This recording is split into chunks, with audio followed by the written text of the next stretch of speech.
Welcome back, everyone. For today's video, we are going to be taking a look at a very specific game which I played in the evening, titled Tuesday on chess.com. Now, as most of you know, Titled Tuesday is an event that happens in the morning and the evening. It happens 2 times every week on Tuesday, of course, and it's an event that features many of the top players in the world, including myself, Magnus Carlsen, Fabiano Caruana, Alireza Firouzja, and others. Now, this week was very different because, of course, there was the return of Hans Niemann to chess.com. And sure enough, in round number 10 of the second Titled Tuesday, the evening edition, I was paired against Hans with the black pieces. So let's jump right into the action.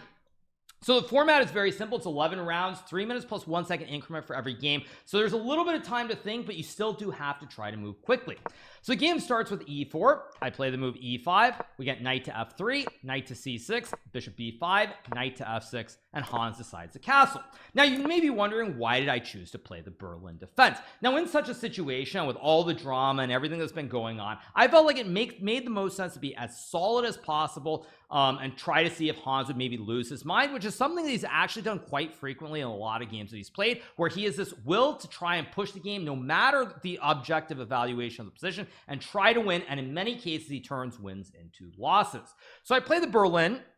Hans decides to castle. I play knight takes e4. We get d4, knight d6, and now Hans decides to take on c6. Now d takes e5 is a move here, but after knight takes b5, a4, trapping the knight on b5 since you have no squares. Normally the game ends in a draw here. After knight d4, takes, d5, we have the classic end peasant, and after queen d6, queen e4, queen e6, queen d4 here in this position. After the move queen to d6, generally speaking, the game does end in a draw.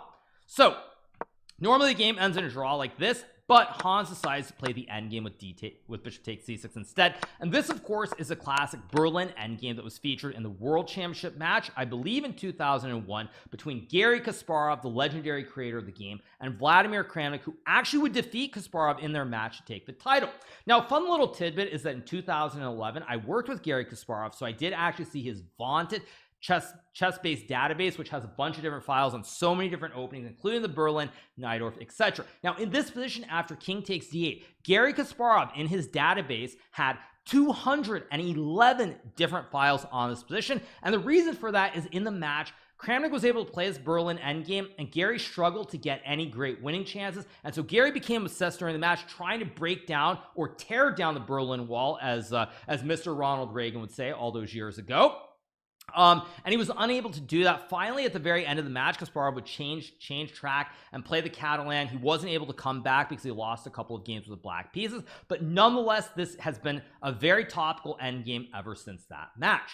So after king takes d8, we get h3. I play bishop d7 here. We get to move rook to d1, and now I play this move king c8. Now, this is one of the more aggressive setups. One of the main setups that I've played a lot in the old days is this line with king e8, knight to c3, and now this line with h5 here. And this is probably the line that was considered the main line, I would say, from maybe 2001-ish to maybe like 2010. Ever since then, computers have shown that almost any setup that black chooses is fine. So I go bishop d7. We get rook d1, king c8, and now we have this move a4. Now, I believe when I played Fabiano Caruana in the European Team Championship, I want to say maybe like in 2009, maybe even a little bit later, like 10 or 11, I believe that I actually had this line with g4, knight e7, knight g5, and f4. Again, I could be wrong, obviously, but I believe that I had this against Fabiano, and this is probably considered to be the most aggressive approach here, because white just pushes these pawns and tries to make use of the 4-on-3 on the king side as quickly as possible. But after this move h5, opening up the h file, potentially the position gets very, very sharp, and it's really not clear. I mean, I guess it's clear that objectively it will be a draw with perfect play, but it's not really clear what the plans are for both sides, and it gets very, very sharp. So Hans instead decides to play this move a4, which is completely reasonable. I play a5 here. Reason I play a5 is one of the reasons I put the king on c8 is I want to go b6 and sort of castle my king on the queen side with something like b6, king b7, then bring the rook, let's just say like rook to e8, for example. And something like this with the king safe, I should be fine.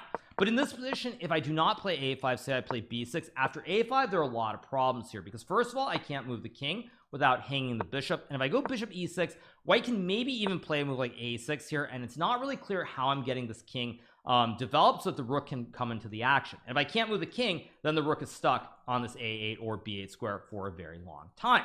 So I decided to play a5, stopping the whole a5 pawn thrust. We get knight c3. I play h6 here. Now this was a move simply designed to stop the whole knight g5 g4 f4 pawn push, and now we get knight e2, and I decided to play this move knight to e7 here. Computer actually likes c5 here, and I did consider c5, but I thought that after knight to f4, bishop to c6, and knight to d5 followed by c4, I wasn't really sure why it should be better, although apparently knight d4 and I have an advantage.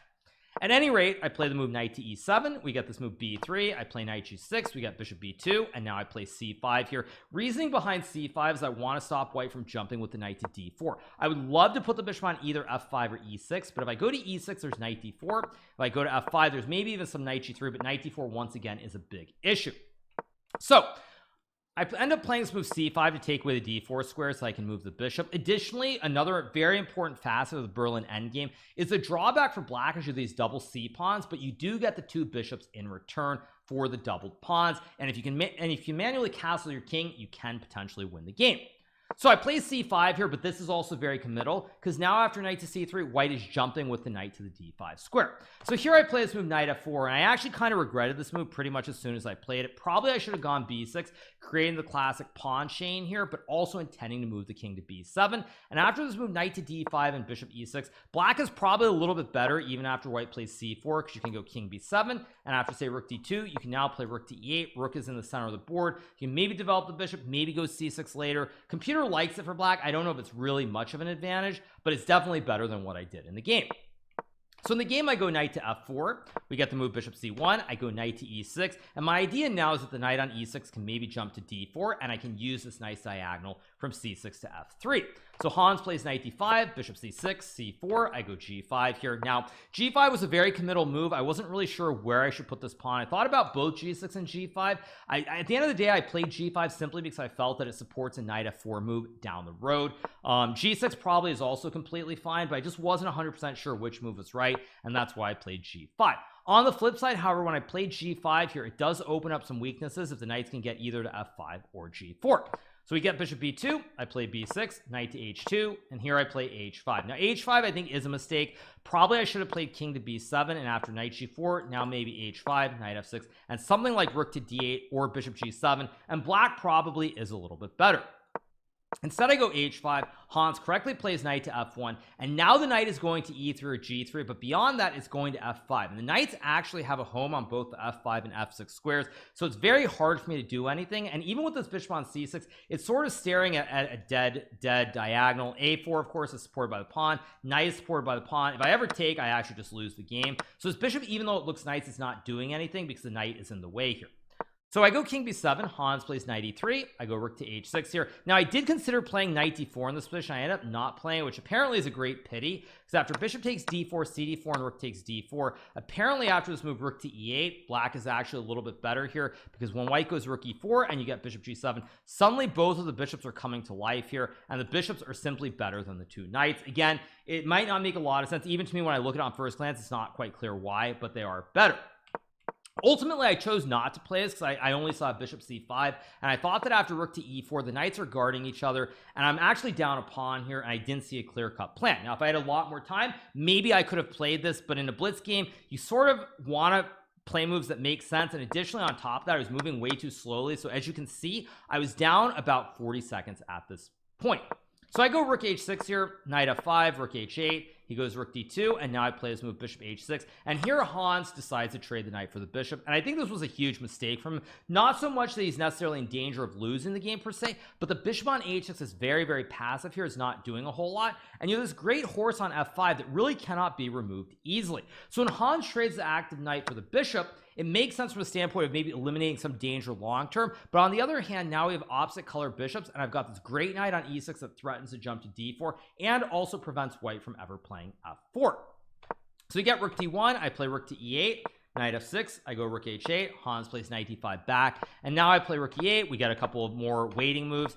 finally here Hans plays the move g3, and now I end up playing this move bishop f3, which is maybe not the best move, because after rook to e1 I probably should have played this move h4 here. But again, all of these situations are very, very tricky in this position, because after h4 and g4, for example, now I'm not sure after bishop c6 and bishop c1 at some point, maybe not right here, but if white can get a position like, let's just say this, for example, it feels like the bishop covers the d4 square and you're hitting the pawn on g5, and maybe white can get f4 somewhere in here. So it's very, very committal to fix the pawns on the dark square, which is the same color as the white bishop. So instead I go bishop c6, we get rook d3, now I go king c8, knight d5, king b7. Hans decides to trade the knight for the bishop. Again, another decision that I was a little bit surprised by, because I thought the knight on d5 was very, very strong. But he trades, he goes rook d1, I play g4 here, goes h4. Now here I was feeling pretty good, because once we get this structure, now the pawns are on the opposite color of the dark square bishop, so there really should be no danger of losing. But the one drawback here is that I also have almost no chances of winning, simply because the knight can never jump to the d4 square, and unless white plays f3, exactly how do I activate the rooks? I can never really trade the rooks either, because if we ever trade the rooks, for example, after takes an f3, white is actually going to end up getting an outside pass pawn here, and white should be winning. So I play rook e8, we get f3, I trade, I go rook h7, guarding the pawn on f7, rook f5, I go rook g8, rook d3, rook g7, simply holding the pawns on f7 and h5, all the while spying the pawn on g3. We get king f2, and now I go king b7, and eventually the game sort of just peters out here to a draw, because basically neither side can really do a whole lot in this position. We end up just repeating with all these rook moves, and at some point here I considered maybe playing knight to d4, trying to play, but with limited time, like 15-16 seconds left, it felt like it was a little bit too dangerous, because after takes and rook f6, white can play rook c6 here, targeting the pawns. If I play a move like rook h8, even c5 here could be very scary, because after takes and rook c6, suddenly all my pawns here are becoming extremely weak. So instead I end up playing rook h8, rook f3, rook g7, rook d3, and the game does end peacefully in a draw here after this repetition. I really would have loved to play on. The problem for me is that there was really no way to activate this knight. For example, even a move like knight to d8 at some point makes sense, but I always have to be worried that after, say, rook f4 and knight c6, at some point white can go rook f6, and say if I play like knight b8, there might even be something like takes and e6 somewhere activating the bishop. I guess in this exact position it doesn't work, but there always are some dangers of that, even if I get the knight to c6. And even here, if white just sits and waits, for example, exactly how am I getting an advantage or any chance to win, when in fact I'm probably taking big chances of losing? Not taking, but there probably are very high chances of me losing the game. So when all is said and done, the game ends in a draw. A fairly disappointing result, I would say, for both Hans and myself, as we were both on 7.5 points out of 9 going into this game, and we're trying to fight for the top prizes. Game ends in a draw, which put us both on 8 out of 10. I would win my final game to get to 9 out of 11. I'm not sure if Hans won his game, but at any rate, I got to 9 out of 11. Unfortunately, it was only good enough for 5th place, which means I got a whopping $0. So it's a very interesting game. For me, like looking at it from a top GM level, it was fairly dry. There were maybe a couple critical moments where I misplayed it, but overall, not really many chances for either side, so a fairly balanced result, and the chess was speaking for itself in this game.